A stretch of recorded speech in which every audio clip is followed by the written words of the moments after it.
گول بازار جانے کے لیے ہم علی صبا تھانے سے روانہ ہوئے تھے۔ اس وقت سب انسپکٹر افضل شاہ میرے ساتھ تھا۔ ہم نے سب سے پہلے نگینہ بائی کے کوٹھے کا رخ کیا اور پوچھتے پاچھتے وہاں پہنچ گئے۔ یہ وہ دنیا تھی، یہاں دن سوتے اور راتیں جاگتی تھی، لہٰذا اس وقت نگینہ بائی کا کوٹھا بائیں بائیں کر رہا تھا۔ میرا یہاں آنے کا مقصد محض اس بات کی تصدیق کرنا تھا کہ 8 اکتوبر کی رات سجاول نے اپنے ساتھیوں ماجد اور صفدر کے ہمراہ یہاں رات گزاری تھی یا نہیں۔ میری نگینہ بائی سے کیا کیا باتیں ہوئیں اور میں نے کس طرح اپنی مطلوبہ معلومات حاصل کی، اس کی تفصیلات میں صفحات کی تنگی کے باعث آپ کی خدمت میں پیش کرنے سے قاصر ہوں۔ مختصر الفاظ میں یوں سمجھ لیں کہ نگینہ بائی نے مذکورہ رات میں سجاول اور اس کے سنگی ساتھیوں کی اپنے کوٹھے پر موجودگی کی تصدیق کر دی تھی۔ چنانچہ سجاول کا نام مشکوک افراد کی لسٹ میں سے خود بخود خارج ہو گیا تھا۔ ہمارا اگلا اور سب سے اہم ٹارگٹ مشتری بائی کا کوٹھا تھا۔ مذکورہ کوٹھا تلاش کرنے میں ہمیں کسی دقت کا سامنا نہیں کرنا پڑا۔ مشتری بائی گول بازار کی بڑی مشہور و معروف شخصیت تھی۔ ڈیوڑی کے دروازے پر ایک خوبصورت چلمن پڑی ہوئی تھی۔ ہمارا استقبال ایک بنی سنوری عورت نے کیا۔ اس کی عمر لگ بھگ 30 سال تھی۔ اس نے خود کو دلکش اور خوبصورت بنانے کے لیے اچھا خاصا میک اپ چہرے پر تھوپ رکھا تھا۔ اس کے باوجود بھی اس کے چہرے پر ایک عجیب سی پھٹکار اور نحوست پائی جاتی تھی۔ ہم اس وقت سادہ لباس میں تھے۔ وہ ہم پر نظر پڑتے ہی چہک کر بولی، آئیے آئیے، تشریف لائیے حضور، اس وقت کیسے راستہ بھول گئے؟ وہ اس انداز میں بات کر رہی تھی جیسے ہم اس کے پرانے شناسا ہوں۔ میں نے کہا، ہم مشتری بائی سے ملنے آئے ہیں۔ وہ کس طرف ہے؟ وہ اندر ہیں۔ وہ مسکراتے ہوئے بولی، آپ آئیں میرے ساتھ۔ ہم اس عورت کی رہنمائی میں زینے طے کر کے بالا خانے پر پہنچ گئے۔ وہاں ایک کمرے میں ہارمونیم، سارنگی، طبلے اور مختلف قسم کے ساز رکھے ہوئے تھے۔ فرش پر اجلی چاندنی بچھی ہوئی تھی اور چاروں دیواروں کے ساتھ گاؤ تکیے لگے ہوئے تھے۔ وہ خاصا کشادہ کمرہ تھا۔ غالب امکان یہی تھا کہ وہ رقص و سرود کے لیے مختص تھا۔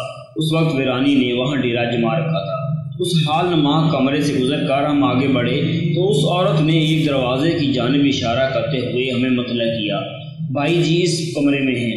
ہم اندر داخل ہو گئے۔ وہ کمرہ ڈرائنگ روم اور بیڈ روم کی ملی جلی شکل تھا۔ ایک عمر رسیدہ عورت بڑکیلا لباس زیب تن کیے ایک منقش مسحری پر نیم دراز تھی اور بالکل مردانہ انداز میں اپنے سامنے رکھے ہوئے حقے سے کش لگا رہی تھی۔ وہ بھاری تن و توش کی مالک ایک ٹھسے دار عورت تھی۔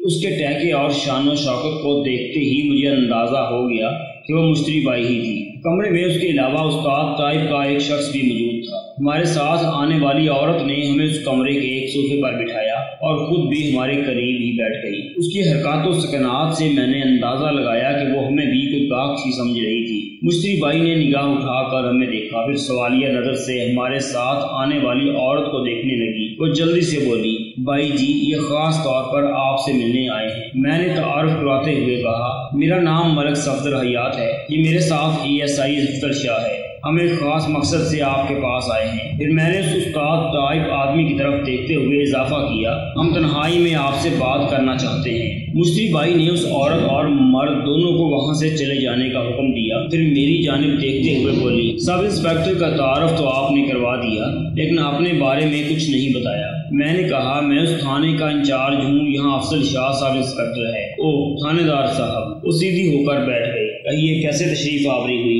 ہم ایک قتل کے کیس کی تفتیش کر رہے ہیں۔ اللہ خیر کرے، کون قتل ہو گیا؟ میں نے کہا، چودھری نیاز علی، ساکن چک نمبر 32۔ کیا کہا؟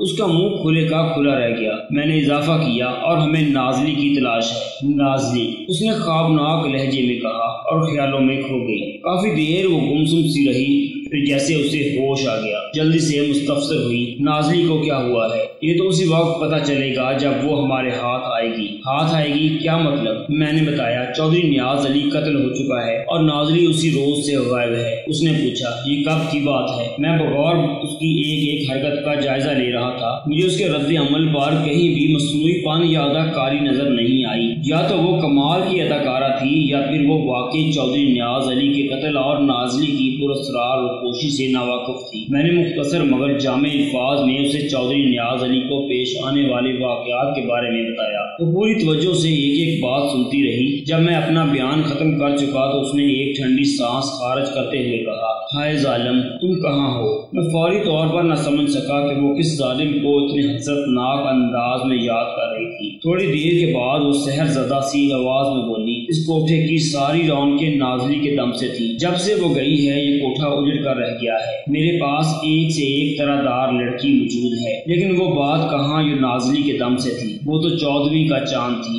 باقی سب ستارے ہیں۔ میں نے کہا جب تمہاری جان اور تمہارے کوٹھے کی آن بان نازلی میں اٹکی ہوئی تھی تو پھر تم نے اس کا سودا ہی کیوں کیا تھا؟ میں کیا کرتی؟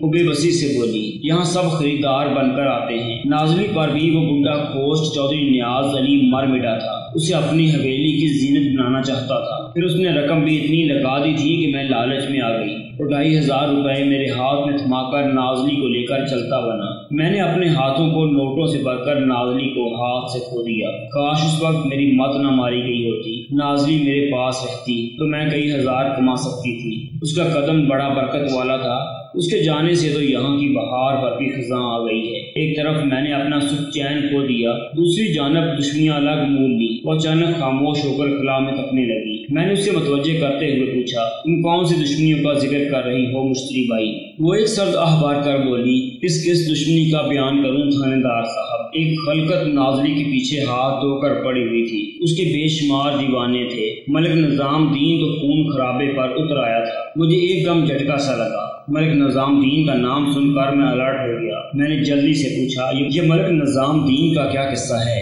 وہ بھی نازلی کا طلبگار تھا، مشتری بائی نے بتایا۔ وہ مجھے 3000 روپے دینے کو تیار تھا، لیکن اس نے یہ پیشکش کرنے میں بہت دیر کر دی تھی۔ میں چودھری نیاز علی کو زبان دے چکی تھی، اپنی زبان سے نہیں پھر سکتی تھی۔ وہ ایک لمحے کو رک کر بھرائی ہوئی آواز میں بولی، ملک صفدر حیات صاحب، میں نے 1902 میں اپنے پیروں میں گھنگرو باندھے تھے جو بڑے تواتر کے ساتھ 1920 تک ہر رات چھنکتے رہے۔ میرے کوٹھے پر ہر قسم کے افراد آتے رہے، بھنگی چمار سے لے کر ڈپٹی کمشنر تک۔ میں سب کو سر آنکھوں پر بٹھاتی رہی، لیکن کوئی ایک شخص بھی یہ ثابت نہیں کر سکتا کہ میں نے کبھی وعدہ خلافی کی ہو۔ پھر میں نے چودھری نیاز علی کو زبان دے کر کیسے مکر جاتی، لیکن ملک نظام دین یہی چاہتا تھا، اور جب میں نے اس کا مطالبہ ماننے سے صاف انکار کر دیا تو وہ ہنگامہ آرائی پر اتر آیا تھا۔ بہرحال میں نے کسی نہ کسی طرح صورتحال کو سنبھال لیا تھا۔ اس کے علاوہ بھی نازلی کے کئی بااثر طلبگار مجھے دھمکیاں دیتے رہے کہ وہ مجھے جان سے مار دیں گی۔ آخر کس کا ذکر کروں؟ اس کا طویل جذبات انگیز بیان ختم ہوا تو میں نے کہا، فی الحال تم ملک نظام دین کا ذکر خیر ہی کرو۔ وہ حیرت سے آنکھیں پھیلا کر مجھے دیکھنے لگی۔ میں نے پوچھا، ملک نظام دین کا جغرافیہ کیا ہے؟ اس کی آنکھوں میں الجھن تیر گئی۔ میں نے واضح طور پر محسوس کیا کہ وہ میری بات کا مطلب نہیں سمجھ سکی تھی۔ میں نے اپنی بات کی وضاحت کی تو اس نے بتایا، ملک نظام دین موضع شاہپور کا رہنے والا ہے، یقیناً وہ وہاں کا چودھری ہوگا۔ مشتری بائی نے بتایا، وہ شاہپور کا بہت بڑا ذمہ دار ہے، ادھر شہر میں اس کے 2 کارخانے بھی ہیں۔ شمسو موچی کی زبانی مجھے معلوم ہوا تھا کہ اس سے چودھری نیاز علی کی حویلی کا پتہ پوچھنے والے دونوں اجنبی بندے ملک نظام دین اور شاہپور کا تذکرہ بھی طبی زبان میں کر رہے تھے۔ میں نے انہی باتوں کو ذہن میں رکھتے ہوئے کہا، مشتری بائی، لگتا ہے تم ملک نظام دین کے بارے میں بہت کچھ جانتی ہو۔ میرا تو پیشہ ہی ایسا ہے کہ اپنے گاہکوں کے بارے میں پوری جانکاری رکھنا پڑتی ہے۔ وہ اپنے مخصوص لہجے میں بولی۔ میں نے پوچھا، پھر تو تم جبرو اور رنگو نامی افراد کے بارے میں بھی ضرور جانتی ہوگی۔ وہ مردود، مشتری بائی ناک چڑھا کر بولی، وہ دونوں شیطان تو ملک نظام دین کے خاص چمچے ہیں، 1 نمبر کے بدماش اور لفنگے۔ ملک انہی کے بل بوتے پر تو اپنی دھاک قائم رکھے ہوئے ہے۔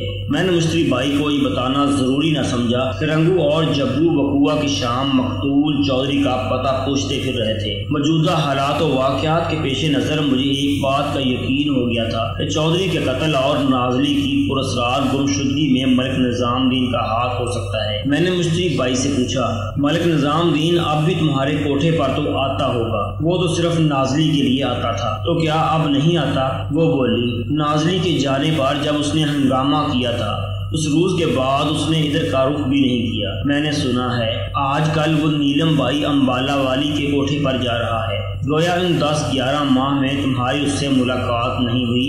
میں نے استفسار کیا، نہ ملاقات ملاقات ہوئی اور نہ ہی اسے دیکھا۔ نازلی کے حوالے سے ملک نظام الدین چودھری نیاز علی کا رقیب رہ چکا تھا، لہذا اس بات کا قوی امکان تھا کہ چودھری کے قتل اور نازلی کے اغوا میں اسی کا ہاتھ ہو سکتا تھا۔ خاص طور پر جبرو اور رنگو کی چک 32 میں آمد کو نظر انداز نہیں کیا جا سکتا تھا۔ میں نے مشتری بھائی سے پوچھا، تم اتنا تو بتا سکتی ہو کہ ملک نظام الدین سے کہاں بات ہو سکتی ہے؟ وہ عام طور پر اپنے گاؤں میں ہی رہتا ہے، یعنی شاہپور میں۔ جی ہاں، وہیں۔ تھوڑی دیر تک ہمارے درمیان چودھری نیاز علی، نازلی اور ملک نظام الدین کے بارے میں مختلف نوعیت کی باتیں ہوتی رہیں۔ چودھری تو اب دوسری دنیا میں پہنچ چکا تھا، ملک نظام الدین سے میں کسی وقت بھی شاہپور جا کر مل سکتا تھا۔ مشتری بھائی کو گھسنے کا واحد مقصد یہی تھا کہ اگر وہ نازلی کے بارے میں کچھ جانتی تھی تو مجھے معلوم ہو جائے گا، لیکن 2 گھنٹے کی گفتگو کے بعد میں نے اندازہ لگایا کہ وہ واقعی نازلی کے بارے میں کچھ نہیں جانتی۔ میری کوریت کو دیکھتے ہوئے اس نے رضاکارانہ طور پر اپنے کوٹھے کا ایک چپا ہمیں ملاحظہ کروایا